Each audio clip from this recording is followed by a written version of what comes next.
Indiana Jones and the Dial of Destiny. Before we begin our discussion on the Dial of Destiny, thank you so much for joining us on Season Valor. We hope that you can't wait to see our Christian elements on this movie, and please make sure to give a like, a comment, and hit the bell icon. A lot of things that we could touch on. This is so fun fact for everyone. This is the first of the Indiana Jones films that Steven Spielberg did not direct. Yeah, we're directed by James Mangold, who also did, I think, 3:10 to Yuma and Logan with Hugh Jackman. So he's kind of used to a veteran character send-off movie, so to speak, with Logan. I would say that's true. However, like, my only gripe with it is that James Mangold seems to be more good at like the serious types of movies. 3:10 to Yuma and Logan are very good at that. I'd say in certain parts he's good about that with this movie. Indiana Jones, like especially like Last Crusade, really dial up like the humor. I'd say the humor doesn't really fall too well for the most part here, and I think that was one of his weaknesses in this movie as a director.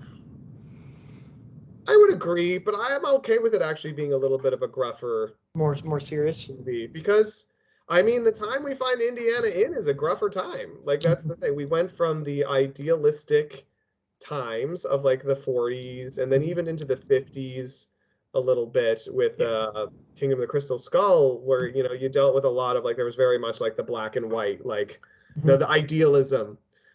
We get to the late 60s, especially during the era of Vietnam, like things become a little bit more uncertain, so to speak. I mean, like authority, there's situations in which authority has kind of failed the general public, so there's this trust there. There's still the Red Scare going on of this idea in the Cold War, where who's good, like who could be good, who could be bad, like there's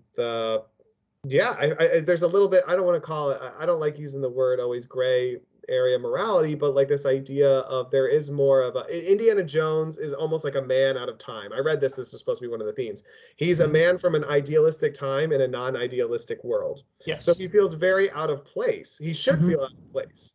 And I think a lot of older men can experience that towards the end of their lives. They in your older years, you don't always necessarily adapt to the times, like you kind of are the way you are, and because that time of your life of adaptation and formation is kind of over, and you kind of are in some ways a relic of the time you grew up in. And I think a lot of older men can kind of feel that way when they get to this period in their lives, is that the whole world has changed and they're the same. This is an era in your life where a lot of your friends are gone, or like your family are gone because you're old and like they've passed away, and so you mostly become by yourself. Exactly. And we find Indiana Jones there at the very beginning. I mean, the one person that he has that's kind of with him, I mean, other than Salah shows up, but like other than him, like his only real companion is Marion, and we find out that they're separated at the beginning of the movie. And it's not just this, but he has the physical decline, which I think a lot of other men feel. It's like we are very physical beings, us men, and we are defined in what we do. And it's not a surprise to find a character like Indiana Jones, who was a very physical, action-based hero. Now he's at an age where he can't be really that physical, and so now he really doesn't know what to do with himself. Like, he feels lost. Yeah, so like it said in the title, the Dial, it has the power to turn back time. The villain desires to manipulate history for the Nazis. This all relates back to the theme of time, to manipulate history for the Nazis to win the war. And Indiana Jones, he wants this artifact to obviously be kept in a museum. We know this about him, rather than to be used for nefarious purposes. But time, it comes for every person, right? And Indiana Jones, he's old and frail, like we mentioned before, and this archetypal hero of the past. He is forced to reminisce and reflect on the past, dark past, and these painful memories. And he and the villain actually share like a disconnect with the present and wanting to change the past too. So I get that there. Now, relating back to like the Bible in Ecclesiastes chapter 3 verse 1, there's a time for everything and a season for every activity under the heavens. it's actually very funny because this takes place in 1969. This was brought about again. Ecclesiastes brought back to popularity, so to speak, in a way, in pop culture because the Birds they took a turn that they took this from there. So I thought that's just in my mind, that's what I thought of. But yeah, life unfolds in different seasons. In Indiana Jones' case, time is meant to be experienced in the present, not in the dwelling of the past. Mm-hmm. Absolutely. And I think what's really interesting is, and we'll be like overlapping themes a little bit here, but this idea is that they use time travel. So Indiana Jones doesn't use time travel he doesn't want to use the dial to change his own past, so to speak. And that, like, we don't have that typical situation of like, oh, the hero gets taken back into a time that he wished was different, and like he's given the choice of, do you change what happened? So we have like this scene in the middle of the movie where he talks about, so we find out that his son, Mutt, played by Shia LaBeouf, is dead because he was in the Vietnam War. And he says if there was one thing that he could change about his past is that he would stop his son from enlisting. So he wouldn't die. Which, never.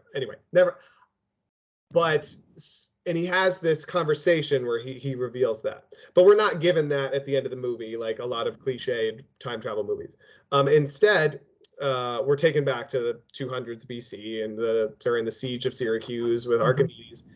And so time almost becomes this like escape for Indiana Jones of like this idea of like at first we talked about he's like running away from a lot of his problems back home. So he's like he has the grief of his son that he's running away from. He's having these struggles with his wife that he's running away from. But most importantly, I think we touched on this idea of the feeling of being out of place.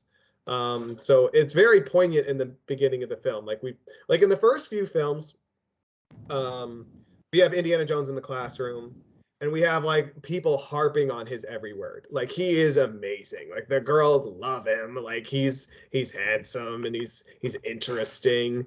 But in this movie, we have a classroom scene where literally everyone in there could care less. And he's not really helping his case because he's very monotone, and he wasn't technically that way in the first and third movie, but I think it also has to do culturally, like not really accepting authority, or they're just there because they're there.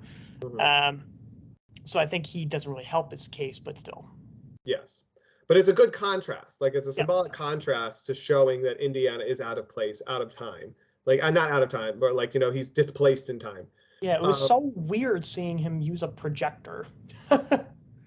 Well, I mean, that was the technology back in the day. So, but going back to the point of this idea that this opportunity that Indiana wants to stay in the past with Archimedes is a way of like feeling like he's this person who's studied history like all his life, and he like feels at home. He's like, this is what I know, this is what like I can be something, I can fit in kind of here, even though he really won't because he's a modern man in the past. Like so he actually won't, but he feels like he will because it's what he's familiar with. He'll feel like he'll fit in more there than he will back home where he's supposed to be. Yeah. So it's like this running away from that displacement, or like wanting to feel useful, even though he's still a 70-year-old man. He probably would have died before that day was over because the Romans were still going to win. But and primitive health care. But this idea, he had been shot, so it's like he wasn't going to get better. But it's this idea is that Indiana is running away from these things that make him uncomfortable, and how often we do that as men, I feel like, instead of like confronting certain things. And it's the thing, and I think this is also really important to point out, is that Indiana Jones has no issues running headlong with a horse into a tank, or he has no issues like I don't know, give me another example of jumping out of a plane in a raft, or falling on a bridge. Or like all these things that involve, or like getting in a fight with like a guy twice his size. Like all these things Indiana Jones is not afraid of. But when it comes to the non-physical things, we find, I mean, through a lot of these movies, we've kind of figured this out. But more poignantly in this movie, we find out that Indiana Jones is not as good at dealing with or facing head on the non-physical things in his life, the emotional things in his life, the mental things in his life. and that there is a level of that I think we as men can sometimes struggle with. That is that we are fine dealing with the physical as physical beings, but we sometimes are less inclined to deal with the mental, the emotional, the spiritual, maybe. That we're more apt to run away from that in the physical, or avoid it, or suppress it, or and I think that's an important theme here, is this running, this avoidance of dealing, essentially. Yeah, absolutely. Particularly of grief. I think grief is like a big theme in this movie. Is dealing with grief, dealing with loss. Yeah, in a healthy way. Yeah, and not just of people. I think it's also just of Indiana dealing with the death of an age, the death of a time gone by, the death of his son, the death of a lot of the friends. Like, I mean, he's lost, by this point, he's lost a lot of people. I mean, we've lost, the more pictures that end up in the opening scenes, the more people we've lost. So yeah, it's just coming to terms. I mean, and he's not the only one. Obviously, Helena has lost her father. And Teddy is an orphan. He doesn't have parents, and so there's a lot of people that have lost a lot of things here, and it's just about learning how to deal with all that. Like, what do you do when you lose something? Yeah. I kind of want to go into the whole belief theme. Okay, go for it. So faith and science, and the spiritual in general, that's pretty much the bulk of what drives Indiana on all of these different, or even the supernatural, in all of these 5 movies. As an archaeologist, Indiana Jones is a man of science. But in a flashback scene, after his friend expresses a belief in the supernatural, Indy's challenging. He's like, you can't prove it. Proving is what makes it science. Now, years later, after seeing, Nazis dying, the Holy Grail, and losing that, aliens,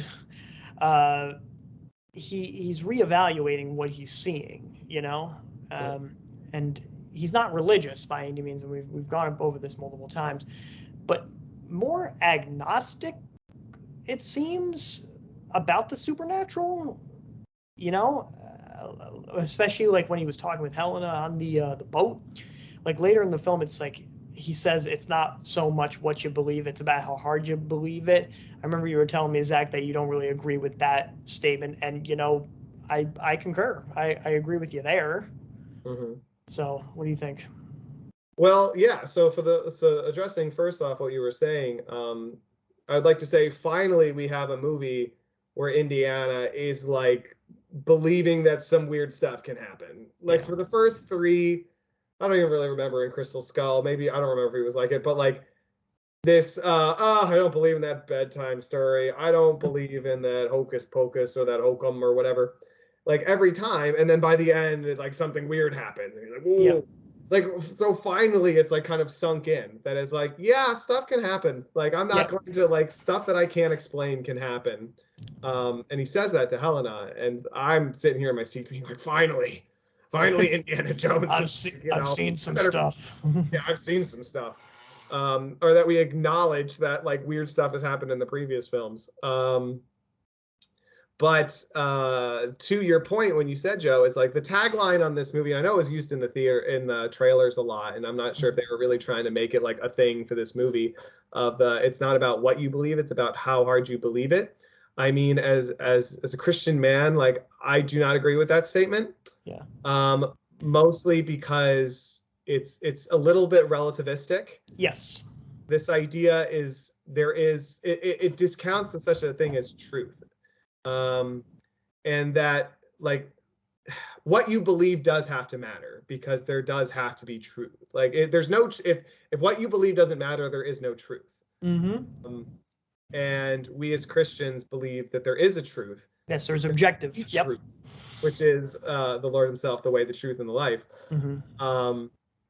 So this idea is there are certain things, it implies that if I believe something hard enough that it's true, I can like all of a sudden I don't know. It's like I can't believe so hard that I don't know. I'm trying to think of something that I don't know, like a hamburger is going to appear like right here. Yeah. Like if I believe really hard, really hard, it's going to happen.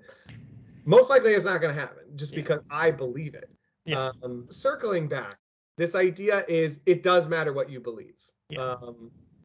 And we as Christian men believe that it's important that you believe in God, like in the way, the truth, and the life. And I get like it brings Indiana up to a better place than he was, where he didn't believe in anything, really.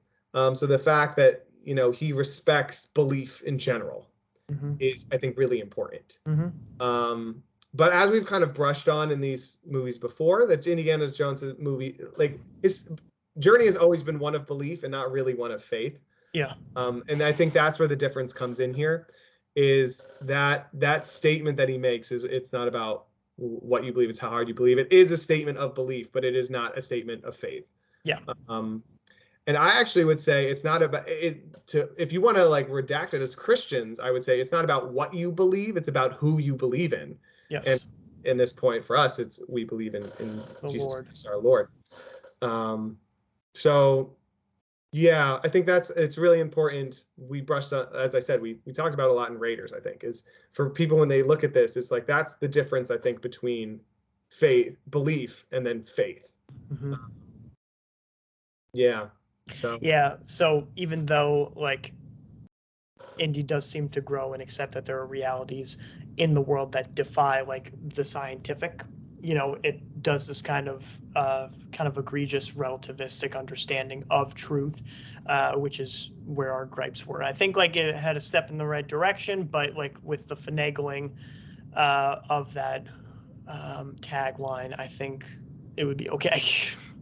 Yeah. Yeah. And I don't necessarily mind the whole like idea of taking a scientific approach with this stuff, because science is just the way in which God works in the world. Like science is not the opposite of faith. Like science is just explaining how certain things come to be. I mean, everything, the way it operates in the world is ordained by God. Like God, even the normal stuff, like God made a system in which the things happen that way. Like the fact that my body takes in oxygen and gets energy from that and expels carbon dioxide, that's something God created. The water cycle. Exactly. And it's a miracle in and of itself. It's not an extraordinary miracle, but it is a miracle in a lot of ways. So I really don't mind that. I actually kind of appreciate sometimes when that's kind of put in there, and it's not just that happened because it happened.